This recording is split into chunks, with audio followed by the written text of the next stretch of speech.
Let me ask you a question. Today, did you do what you wanted to or what you had to do? For some people, that can mean the same thing. For a great majority of us, we spend our time meeting obligations and doing things that just don't make us happy. Does it have to be that way? I don't think so. I'm Steve Picaro, and I'm inviting you on a passion quest.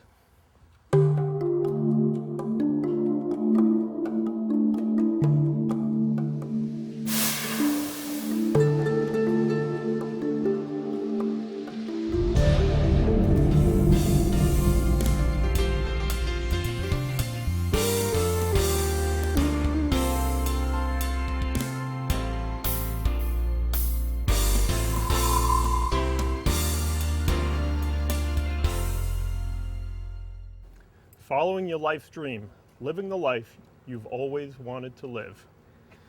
Sounds great, huh? So why aren't we all doing it? There's lots of reasons. Sometimes we just don't know where to start, or we don't think our dream is reachable.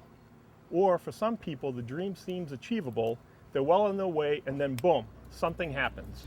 A roadblock, an obstacle, an event that changes everything. For financial or physical reasons, the dream gets pushed aside. Or does it? Is it possible to use these setbacks in a positive way? Today we're going to talk about how to take these challenges and turn them on their head.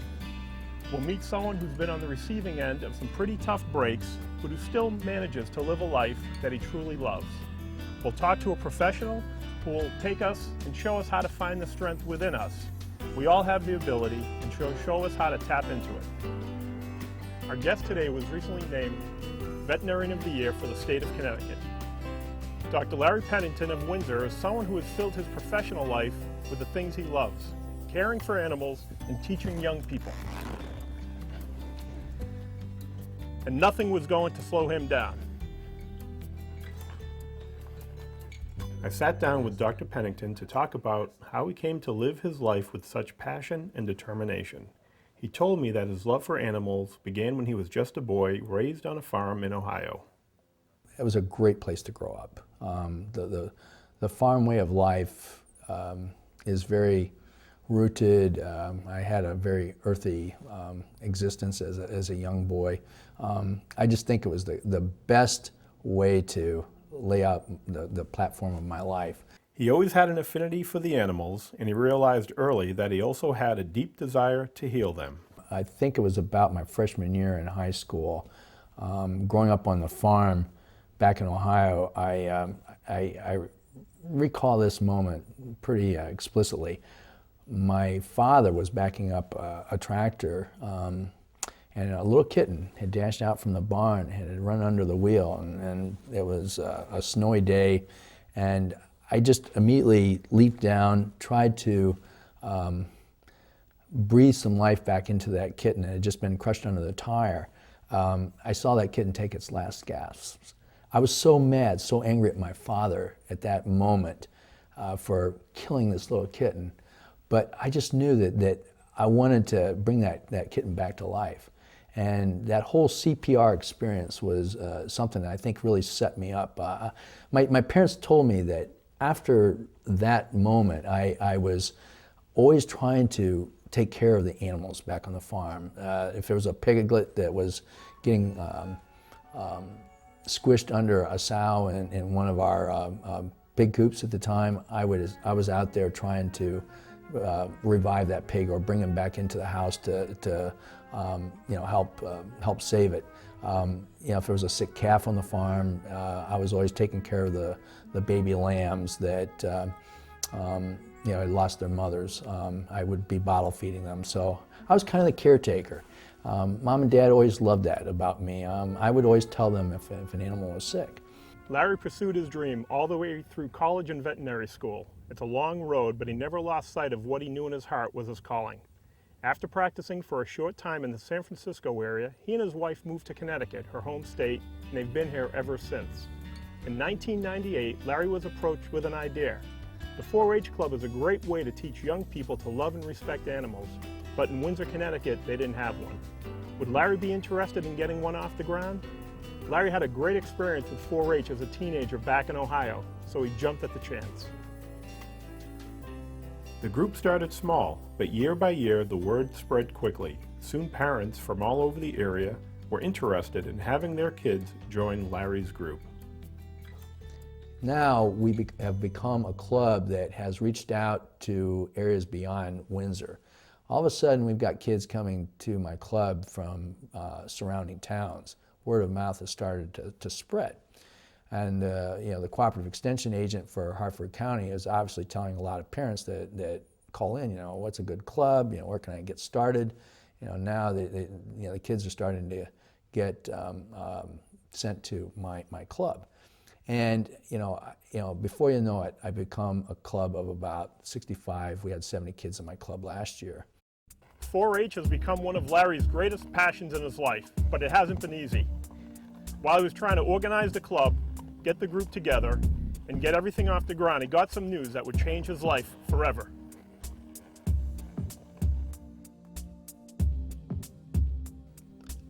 In 1998, I started to walk a little differently.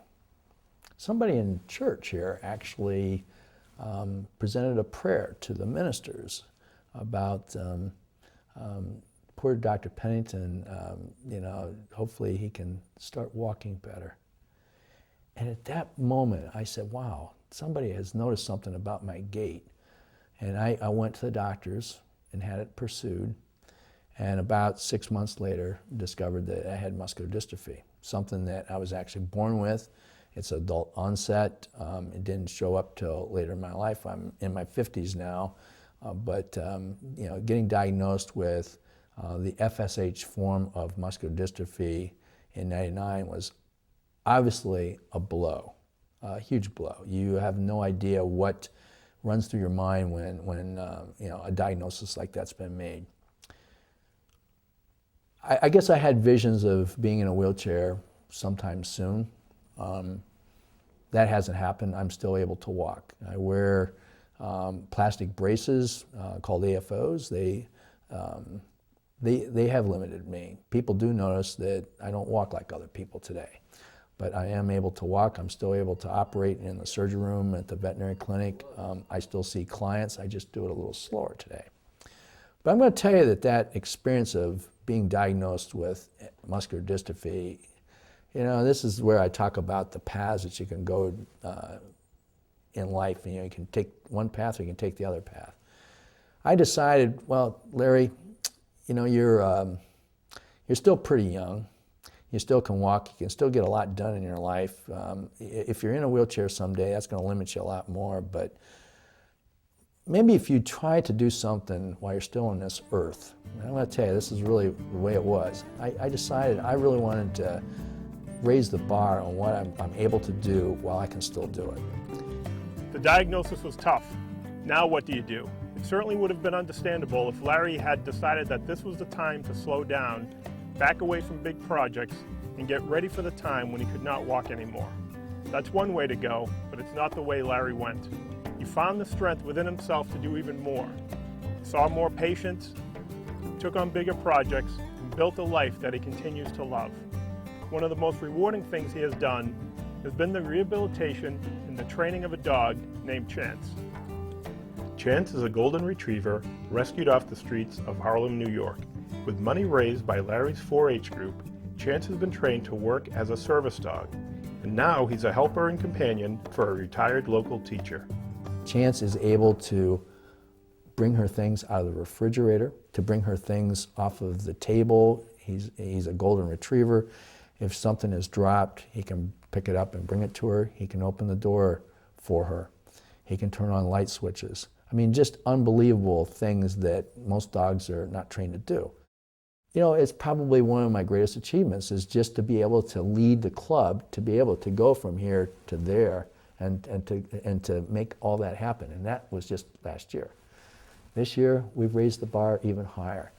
Through his work with 4-H, Larry has become an inspiration to dozens of young people. Some are even pursuing careers as vets themselves, thanks to his guidance. Every time I walk in the door, I learn something new. Through his surgeries, he sometimes does running commentaries of what he's doing, what he's stitching up, what the end result of the surgery will be. And I just have learned so much about the practice, about working with small animals, about the amount of school that you have to go to in order to become a vet, which I hope to become. So it's been a very educational experience as well as a fun one. I look forward to working as a veterinarian until I can't. I'm grooming some of my 4-Hers to be the next Dr. Penningtons. Several of them work for me on weekdays and weekends as veterinary assistants. And some of these kids are going off to veterinary schools today. And who knows? I have visions of 1 or 2 of them coming back and running my practice when I can't.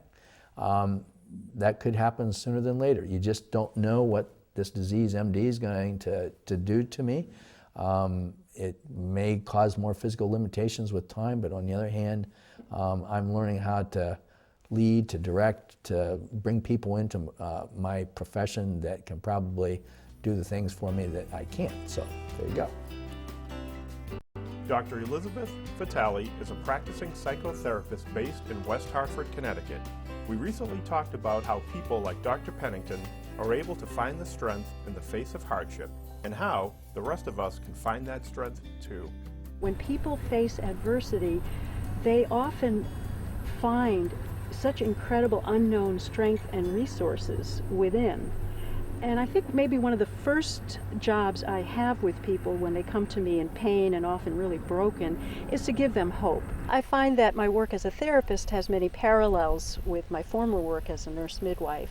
And the metaphor I like is basically trusting the natural healing process, trusting the natural process of the mind and body. When a woman is giving birth, the labor takes her through waves of pain, and each contraction brings her closer to the goal of a positive outcome of a new baby. And she has to get through the intense pain, and I, as the midwife, would support her through it, not try to rescue her from it, but help her through it so that she could move towards that positive outcome. And while the baby, as the outcome, is predictable and almost always a positive outcome, each one is a miracle. And similarly, with doing therapy, people go through waves of pain. Sometimes bringing up the past causes them to feel pain very intensely, and if I can help support them through that, then that will move them through resolution and to a positive outcome, because the mind and body want to heal. And people find resolutions through this process that you could never predict. The most creative, inspiring, very sometimes spiritual resolutions that they themselves could never have predicted. Crisis can often be a door opening to some great things, and people look back sometimes saying, well, I never would have chosen that in a million years, but since it happened, I can really see that I'm better off now. I'm stronger and better than I was before. So maybe that was my wake-up call. Yes, some people probably would have taken the other path and packed it in. My neurologist, I've asked him, how many people with MD to the level that I have are still working, are still able to put in a full day's work. And he said that probably only about 40% are doing what you're doing at this point, Larry. And I thought about that, and I says, what makes me different from that other person who decides to kind of, I don't want to say give up, but just not be motivated to do something in a real positive way. I don't know what makes me different in that respect. I just know that that's something that's inherent in me. I love the thought about the limiting beliefs and opening yourself up to new ideas about that. What other tips or suggestions can you give us? Well, sometimes helping people to recognize what is working for them is a big help. If somebody has a lot of physical pain or physical problems, it's as simple as saying, well, look, your heart is beating, your lungs are working, your blood is flowing to all your organs. Can you recognize that? And can you experience gratitude for that?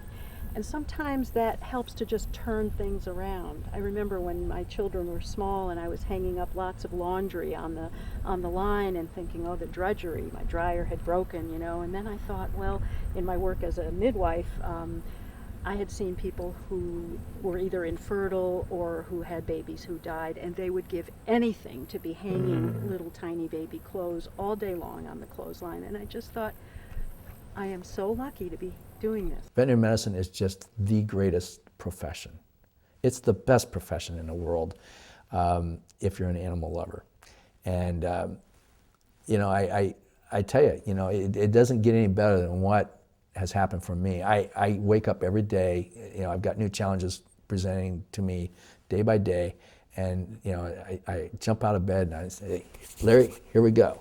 Right, and it sounds exactly what Larry did. He looked at what he had versus what he didn't have and said, I'm going full steam ahead. Yeah. So sometimes it's just giving people a different window to look at things, different glasses. And once you have identified what it is that you love doing more than anything else, then be the best that you can be in it. And that's where the passion part comes into play. So many people today do not love their work anymore. They don't love their jobs, they want to retire early. Yeah, that's not me. I mean, you know, the joy of my profession drives me. It's like I said, every day I wake up and want to go to work. And I wish I could tell kids that's the way it should be for all of you. Dr. Larry Pennington is truly someone who has found strength through adversity. It might sound like a cliche, but the truth is that isn't easy to do. When life knocks you back, it's so easy to get discouraged and to scale back on your dreams as a result. Finding the strength to stay on the path, though, is really possible. Dr. Pennington did it, and you can too. For Passion Quest, I'm Steve Porcaro.